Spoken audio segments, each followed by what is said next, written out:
What up, everyone? Big Kev back in the building. Today we'll be checking out another one from the Fat Electrician, America's Airborne Beavers, Operation Beaver Drop. Yes, this really happened. Don't forget to like and subscribe. Let's check it out.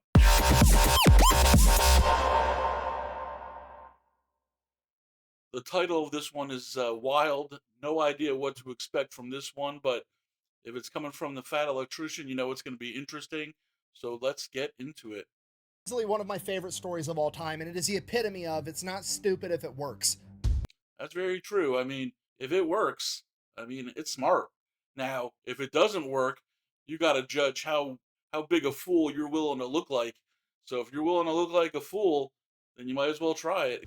Today we're talking about Operation Beaver Drop, that time that a bunch of World War II veterans that worked for the Idaho Fish and Game Department got assigned the task of relocating a bunch of beavers to a different habitat, and they decided that the cheapest, safest, most cost-effective way to go about that was to strap them to parachutes and throw them out of a plane. I mean, I don't know why they had to relocate this family of beavers to another area. I'm assuming they were just, causing some kind of destruction that needed to be addressed. But the fact that they thought parachuting them into a new place was the best idea, and I'm assuming got approved, is pretty crazy. I wonder who brought that up at the meeting first with a straight face.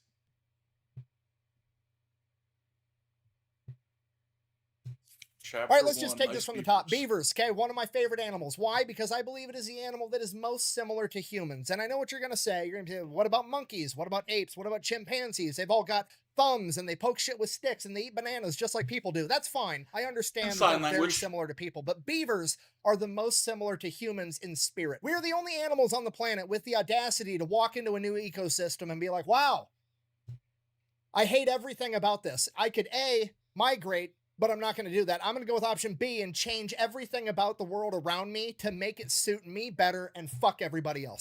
That's true. That's exactly what beavers do. Now, do I enjoy the wetlands that beavers create with their dams? No, it's not my jam. However, game recognized game, because when a beaver sees running water and is like, "You gonna do this? Okay, fine." That's all I needed for him to do that. And it became personal with me. It's no different than when it's July and it's hot out and I decide to turn my air conditioner on so I can domesticate the wind so that my balls aren't hot, okay? It's about changing the environment around you rather than changing... That's a pretty good line. I like that one. ...changing yourself. Okay, it's just that species-wide main character energy of, I don't need to evolve anymore. I'm perfect how I am. I'm going to evolve the world around me to some shit that I like more. So, while I have a great childish respect for beavers, unfortunately for the beavers, between the 15, 16, 17, 1800s, their furs made dope-ass hats and they were really popular all across Europe, and the beavers were almost hunted to extinction for their pelts. Okay, and as I'm sure you can imagine, no beavers means no beaver dams means no wetlands, and no wetlands messes up the entire ecosystem. Okay, we can't have it. We got to quit killing all the beavers. So the early 1900s, people realized this. They put protections on the beavers, and we quit trying to hunt them to extinction and actually try to help encourage their population to build back up. Okay, fast forward like 50 years, 1945, 1946, right around then. All the young men that went off and fought World War II are coming back home. They got a bunch of money from fighting that war. They want to get a wife, build a house, have some kids, do people things. So they start expanding. Do people things. And one of the places this happens in is a town called McCall, Idaho, and they start expanding and the town gets bigger and bigger, and eventually it displaces a bunch of beavers that have been out in the woods doing beaver things for hundreds of years, and these new beavers get displaced and they go out and they start fucking up a bunch of farmers' fields and irrigation systems, and it gets to the point that the people in the town are just going to start shooting these beavers because they're messing everything up. At this point, the Idaho Fish and Game Department, presumably also full of World War I and World War II veterans, steps in and like, no, we're not gonna kill these beavers. These guys are awesome. They do a lot for the environment. We're gonna take them. We'll move them somewhere else where they can thrive. We're not killing beavers. We're just relocating them. So here's the plan. That's pretty good that I was able to find a clip like that. How deep do you dig to find that clip? They're going to capture the beavers alive, they're going to drive them as far as they can on roads, and then they're going to pack them in on horses and mules miles and miles into the wilderness where they're not going to be near any humans ever. And this is a complete disaster pretty much from the start. They capture the beavers alive, stick them in a cage, throw them on a truck, try to drive them hours and hours into the wilderness. This is really hard on them because beavers, they're a lot like me. I like to sit in my house in the air conditioning. They like to sit in their dams in the nice, damp, wet environment to keep cool. Beavers can't keep cool on the back of an unair-conditioned truck in the mid-1940s. A lot of them are getting heat stroke, they're passing out, they're dying, they quit eating, or they get super agitated and they're very combative the entire time because they're hot. Then, even if the beavers do survive the truck ride, they're all pissed off and angry, and now they're getting strapped to a horse or a mule, and that pisses off the horse because he's got a bunch of angry beavers all over him, and now the horse is pissed off. Just a bunch of beavers riding horseback. Okay. And the whole thing just, it doesn't work. So now the fish and game department. Yeah, there's a lot less options in the 40s on how to deal with moving beavers around. It'd be a lot easier nowadays for sure. Is like, well, what are we going to do? We got to save all these beavers. We want to get them up in the mountains so they can build their wetlands. It's going to help protect the town from flash flooding. It's going to prevent erosion. It's going to be great for the environment. We got to save these guys. And one guy at the fish and game department presumably is like, I got an idea. Hear me out. Yeah, exactly. We do have an awful lot of extra surplus parachutes from World War II laying around, and we've got a plane. Okay, now to us in 2024, this sounds insane, but you gotta remember, this is 1948, okay? There's no OSHA, there's no like rules and regulations, and it's in Idaho, which is basically the middle of nowhere at this point. Nobody's telling these guys what to do. A bunch of We'll do what we do what we want. We don't have any stinking rules. World War I, World War II veterans are like, huh, it's actually a pretty good idea, Jimmy. You know, it did work. Plus, it'd be probably pretty fun to watch. Normandy, and the beavers aren't even going to have Germans shooting at them, so pretty high likelihood they'll be fine. Let's try it. They'll be fine. So, first order of business, we got to develop a box. If the beavers got agitated just riding in a truck, they didn't like pass out or have like, freakouts like falling from a plane thousands of feet in the air. You figure that would have an adverse effect on their condition as well. But I guess that was a much quicker solution. So overall, it was better for them. That opens up once it hits the ground and gets the beavers to the ground safely. Pretty simple. It's basically two halves of a box with some holes drilled in it. They weave the rope through. Once the parachute lands, there's no more tension on the rope. The box just kind of falls open. The beavers get out and start doing beaver. Oh, I was picturing them like little strapped up like around their chest to individual parachutes. It's not as fun picturing them in a box.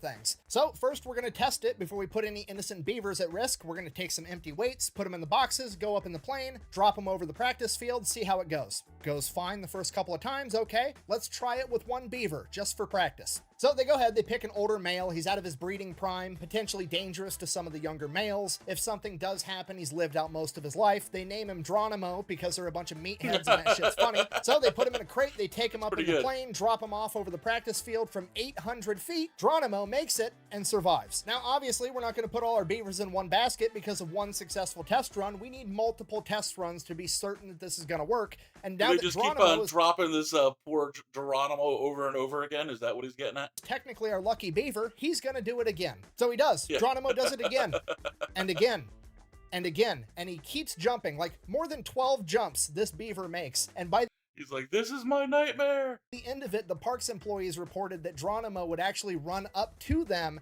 and help them put him in the crate because he was ready to go again. He was he actually grew to love it. That's pretty funny. This is animal. That's another way they're like humans then too, Lots of people like, danger. So I guess beavers are inherently the same in that respect as well. And what if one of those boxes didn't open after the parachute landed? Okay, first of all, no it isn't. I've already went over the options. A, they could stay where they were at, being displaced, and end up getting shot by farmers for messing up their crops. B, they could spend days in transit on the truck and on a pack mule suffering and potentially dying. Or C, we could throw them in an airplane, fly them there in 15 minutes, and then throw them out the side. They can get their jump wings while they're doing their Band of Beavers reenactment. Okay, it's literally the best option. Okay, secondly, why are you worried? When he puts it that way, it does kind of sound like the best option. Worried about the box not opening? Like, did you think about this at all? It's a pine box, and that's a beaver. Okay, literally the only animal in the animal kingdom known for cutting down trees with its I think you'd be more worried about them chewing through it before they got dropped off. Fucking face. I have the utmost confidence that if one of those boxes malfunctions, the beaver is going to figure it out. All right, so now they have their beaver delivery method. They develop a plan. They pick out a bunch of different locations all over this wooded area where they're going to be able to drop these beavers off in groups of like 3 to 5, 2 males, 3 females, 1 male, 3 females. Something like that, enough that they're going to be able to rebuild their own little colonies, but they're going to be spread out enough that they're not going to congregate into one thing, and it's going to be a humongous boost to the beaver population. This is what conservation's all about. So they get that all figured out, they have the plan in place, they know the delivery method, now they just got to go catch all the beavers. So they go back to town, catch them all, there's 76 of them. They take them back, they start loading them in crates, and they're going to take them up in the plane and throw them out How do they know that that's all of them? the side. And here's the best part about the whole thing. They filmed it. Into the drop box. Oh, really? Nearly ready for that flight. Back That is into the best mountain. part. And this is where you can really start to see that this is a different time. I mean, look at this absolute Chad beaver just per box? manhandling this beaver into that crate with no safety equipment, no gloves, no eye pro, nothing. That's If this were bold. modern day, that guy would have leather protective Yeah. gloves up to his He'd be in a hazmat suit. elbow. He'd have safety glasses with a hard hat, with a face shield, with a leather apron. He'd have 2 dudes holding his hand while he did it just to make the safety guy happy. No, Yeah. this is just some angry war veteran throwing a beaver into a box like it's another 8-hour workday. It's Yeah. fantastic. That's it. They get the beavers loaded up on the plane takes off, they drop all the beavers in their designated drop zones. 75 out of the 76 survived. I don't know how they know this. I'm assuming they had people on the ground at the One different unlucky drop beaver. locations to make sure the box is opened or that the beavers made it or whatever. But apparently the one beaver that didn't make it had somehow either slipped through the crack when the rope was loose or eaten his way out of the box after they had Eaten his let way it out of the box. plane. And the beaver was last seen standing on top of the box with the parachute above him. And he probably would have been fine, except when he got 75 feet off the ground, he decided to jump. Oh my god. So on one hand, That's that's kind of wild. sad, but on the other hand, That's sad, natural but it's selection. pretty If the other crazy. 75 beavers figured it out and you didn't, it's probably on you. On a happier note, though, the boys at the Fish and Game Department decided to hook up their lucky beaver, 𝐄𝐪𝐮𝐸. This is posted in the Journal of Wildlife Management, Volume 14, Number 2, April of 1950. The article, Transplanting Beavers by Airplane and Parachute by Elmo W. Heater, Idaho Fish and Game Department, McCall, Idaho. And I quote, 𝐄𝐪𝐻𝐸 had a priority reservation on the first ship into the Hinterland, and that with 3 young females went with him. They had to hook up their boy.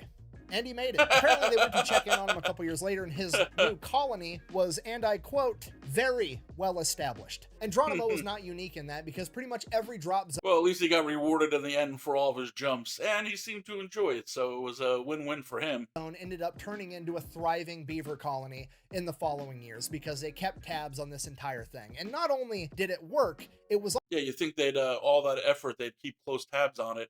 I mean, you're not, renting out planes, doing all the work of catching the beavers, and then just kind of leaving it up to complete chance. You want to monitor the situation, make sure things are going your way, right? also super cost effective. It was $2 for the box, $16 for the surplus cargo parachute, and the flight it? time, man hours, and fuel $30? totaled to $12 for a total of $30 per colony. And just to be clear, that's the actual That's- crazy part about this story. It's not the fact that they actually had that's airborne insane. beavers That to might go be the save the craziest part of the environment. No, story. that seems pretty reasonable. The crazy part is that these guys back in the 1940s managed to get the job done, have fun, This would be and millions record it, of dollars and they did it now. for like $300 to $500 because we all know in modern times would if they be wanted so to much do money this, it'd now. have to be like a 15-year-long environmental impact study that costs the U.S. It'd be taxpayers ridiculous. $25 million just so that the government could determine that if you drop beavers off in the forest, they will in fact do what beavers do. And then once the government goes ahead and says it is in fact okay to put beavers in the woods, it's going to take another 10 years for well, then Lockheed there'd be Martin and Boeing protests to bid and on the contract worth $100 that million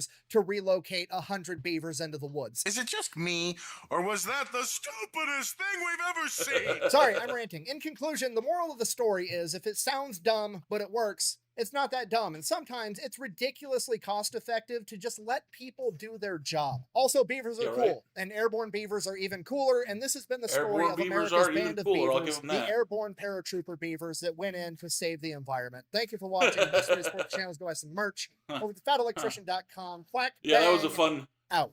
That was a fun story. That was definitely not what I was expecting when this when I heard about this story, but it makes a lot of sense when it's explained out. I could not imagine that happening nowadays, especially not for $30 a colony. I'm sure that would get protested to the ends of earth, like animal cruelty and all that thing, all that stuff. So even if you got it approved, which I don't think you would in any kind of reasonable amount of time, I think you'd still have people fighting back against it. Luckily, we have things like air-conditioned vehicles now, so I guess they can be transported in that fashion a little easier, but that is still an insane story. I love that they filmed it, that they had like a test beaver, Geronimo, who did multiple jumps and then kind of got rewarded at the end. Let me know what you thought of this video down in the comments below. Until next time, have a good one.